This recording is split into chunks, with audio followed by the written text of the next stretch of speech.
Speak softly and carry a big stick. Theodore Roosevelt, 1900. Guns.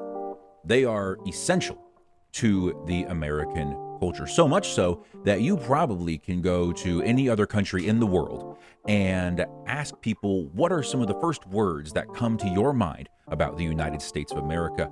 And certainly in between burgers and beer and trucks, you are going to hear the word guns. And there is a reason why for that. Not just for modern cultural reasons, but historically, guns have been huge to not even just our country's culture, but the actual formation of our country.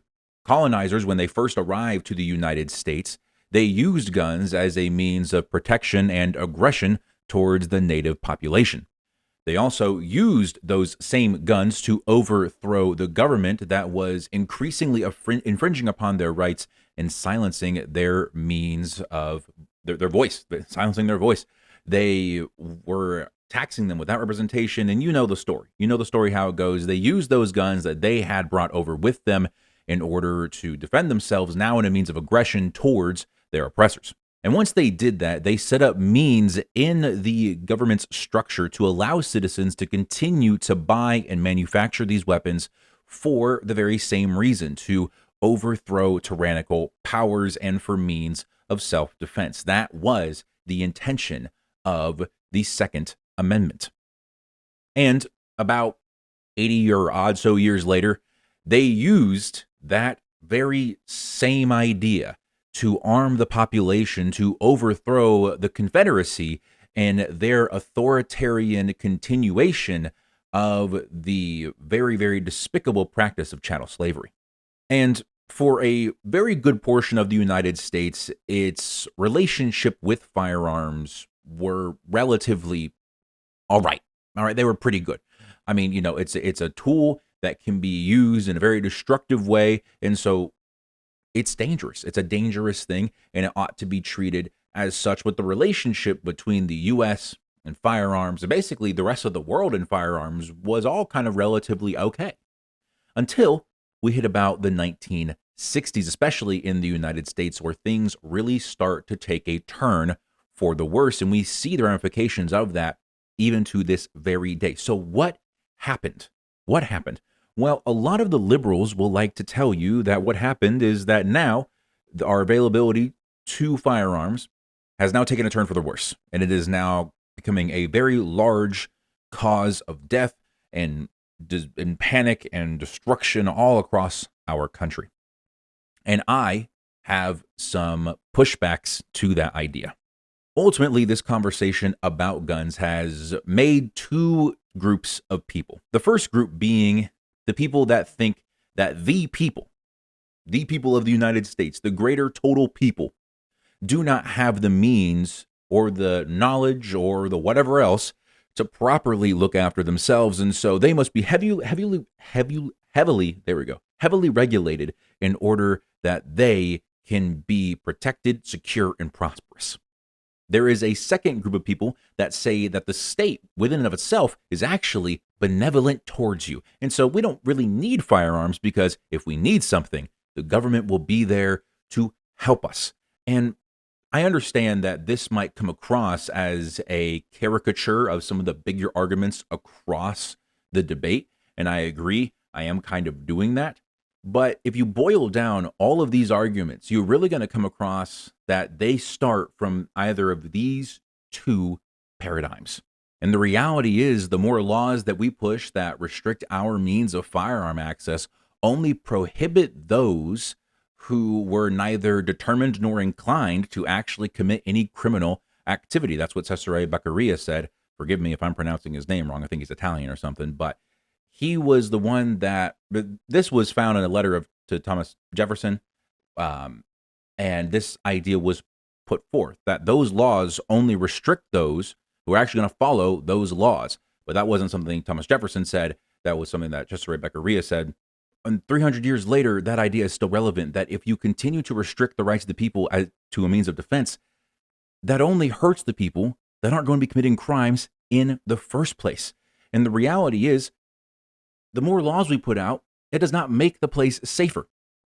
I just saw something a few days ago that I'm forgetting the name of it. I have a link down to it at the bottom. It's this organization that gives a letter grade to all the different states about their gun policy, right?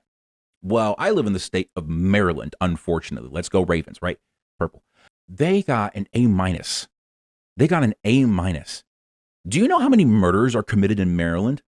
In Baltimore alone? Baltimore is one of the absolute like most violent cities in the entire country. And yet we have really, really good laws, A minus worthy laws. That's insane. Clearly, there has to be something that shows that this is not actually helpful. And to further prove my point, look at Maine. Let's go a few states more north to Maine, right? They got a D. A D. They got a D. They are not getting any extra Xbox time with a grade like that. And you know how many murders are committed in Maine? Not a lot. And this is not one to one, right? You know, Mississippi doesn't have a lot of gun laws, has a lot of murder. Massachusetts has a lot of gun laws, actually doesn't have a lot of murder. All right. And Massachusetts has a larger city there. Now, Massachusetts is by no means like the safest state around, but I mean, compared to the rest of New England, well, I guess New England itself is not terribly crazy. Let's go to New York.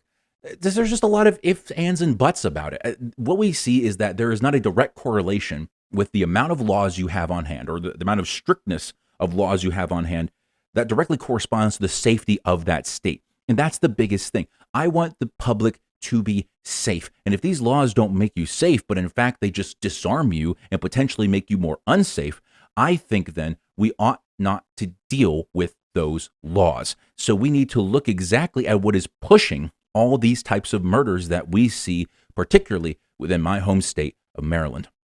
The biggest thing I want us to recognize is that nowhere within our country's history has banning things ultimately made the problem go away, right? 100 years ago, we were having this talk 100 years ago with alcohol. Okay, we're having this talk today about guns and drugs. We had this talk decades ago in the 90s about, it's weird to say in the 90s was decades ago. We had this conversation decades ago about prostitution and how that was contributing to the whole HIV AIDS epidemic. And so they really, really pushed hard against prostitution. And guess what? Prostitutes are going about in broad daylight. All right. Alcohol is being, so there's a liquor store right next to my house. They're like, this is not working. It's not working. And the biggest thing that we are cracking on now in this country is not guns by any means. It is hard drug use. And I bet that's a curveball to you. You weren't expecting that one. But here's the thing that I want us to talk about. All right, follow my train of thought with this.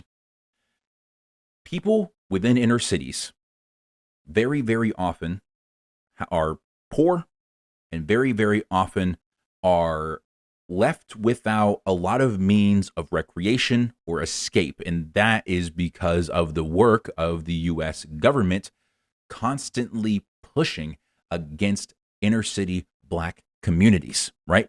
Trying to make them more of a ghetto, trying to make more unfortunate and bad circumstances for Black individuals. They pushed really hard for that. And so they removed and they destroyed a lot of the infrastructure they were building for themselves. And they then shoved drugs into the community. You don't believe me? Look it up. This is not even controversial at this point. We know this happened. Don't ever let someone tell you the government wouldn't do that, because, oh, yes, they would. So this happens, right? And people now have a bunch of crack and they don't have really anything else to do. And so in order to escape, because they can't go to the park, they can't hang out with their friends, they can't go to the library, doesn't have any books. So what they do is they use crack. And when they use crack and it's all gone, they need to go get some more. Well, they can't go to CVS and get some. They need to talk to a guy who knows a guy who knows a guy who can get them some crack. And so they do that. But the thing is, though, if it's not legally able to be produced, now they're going underground. And underground is where people are that are inclined to do something bad to you for a profit. And they are willing to steal from each other, willing to rob and murder and everything else. And this is what we see so often. Every single time I see these stats blown up of, oh my gosh, there were 600 gajillion mass shootings in the United States in the year 2022. Go look at them. Go look at them. Guess what? The vast majority of the time, it's gang shootouts. The vast majority of the time. And so when I'm seeing this pattern over and over, and over again. What is the biggest thing that gangs do besides wear fun colors and fight over territory? They make and they sell drugs. That's their biggest thing. And let's not stop talking about the gangs. Let's continue on to the southern border with the cartels. That's a huge empire in and of itself, and countries below us have severely restricted access to firearms, severely restricted access. And these guys are rolling around with freaking Toyota Tacomas with M60s mounted to the back of them. This is not working. None of this is working. The drug prohibition isn't working. The gun prohibition isn't working. We're just disarming innocent people who are left with nothing to fend for themselves while idiots just duke it out next to them. We need to stop thinking it's the guns and realize there is a systemic issue at play that needs to be addressed. And speaking of systemic issues, I love the fact that it is so pushed by gun control is so pushed by leftists, because they're the same people that have been telling us for years now that the police force is racist. And I am a libertarian. I'm all for police reform and restricting the rights of the police and everything else about it. But what I'm hearing, right? Take it from my central perspective. What I'm hearing from you, leftists, is that the police are racist. They should be the only ones with guns. That's the messaging I'm getting. You take with that what you will. Here's the thing I want to leave you with. Here's the actionable item I want to leave you with. If you want America to be more safe, it is up to you. Go buy a firearm and learn how to use it. Carry it carefully. Recognize that it is a tool that could make the difference between life and death. If you are in a situation where you have to use it, you can save the lives of dozens of people because you stood up and did something. I encourage you, start carrying a firearm. It is not something to be scared of. It is not something to shy away from like it's a rabid wolf out to get you and it's going to bite any second. I have had my firearm been carrying for nigh on a year now, and it has never gone off without me telling it to. And there's a big thing that people have about the gun control crowd, not the anti-gun control crowd, the pro-gun, the pro-2A crowd. They have a lot to say about us, and one of the biggest things is that a lot of times they see a "boy, I wish you would" attitude. And guess what? I agree with that. If you are an advocate for 2A, if you are an advocate for gun rights across this country, you need to pray to God you never have to use this thing. The absolute worst day of my life will be if I ever have to use this thing. It'll be the worst day of my life, because I want nothing more than to see peace happen. That's why I gave that quote at the beginning of the video: speak softly and carry a big stick. I didn't do that to sound all cool and philosophical. I said that because that is my life's philosophy. I want to win over people to my ideas and my way of life with words. I don't want to win them over by force. I don't wish they would. I wish they wouldn't. I wish nobody would. I wish we could live at peace and be at peace. But God forbid you try to take that peace away. You need to be ready. If someone tries to take away your peace by coming into your home, messing with your family, taking your things, be ready. Get a firearm and learn to use it. Secondly, push your representatives to end the war on drugs and decriminalize, not legalize, hard drug use. We have to push for that. If we want any of this situation to get better, we have to start treating the drug issue as a health issue rather than a criminal issue. Because I've seen way too many people go through the system that are not bad people. They just landed on bad times and they needed help. They didn't need handcuffs. But anything we can do to feed our police state, right? And third, find out about addictions recovery programs in your area and support them. Support them hardcore. There's an addictions recovery program in my area that I always point people to in the northern Baltimore area. I highly recommend that you find out where something like that is for your area and you point people to it. Or if there's nothing in a nearby area, set something up. If you feel like you don't have the ability to, don't have the knowledge to, find someone. You can find someone. You can organize this. You can do this. You need to get out of the grind thinking that money and all the material possessions of the world matters. People are what matter the most. Foster those relationships. Find means to do that instead of just relying on the government to do something for you, because while they pretend to do something for you, they will erode away your rights. They will consistently push for you to be taken down and out of the equation if you stand up against them at any point. We need to stop thinking they're going to do anything positive for us. They are not our benefactor. They are not benevolent to us. They antagonize us and they oppress us and they do all these things to us. And this has been true from the beginning of history. Beginning of history, this has been true that governments always pursue more power and oppress their people. So we need to rely on each other and stop relying on some guy in DC to do your job for you.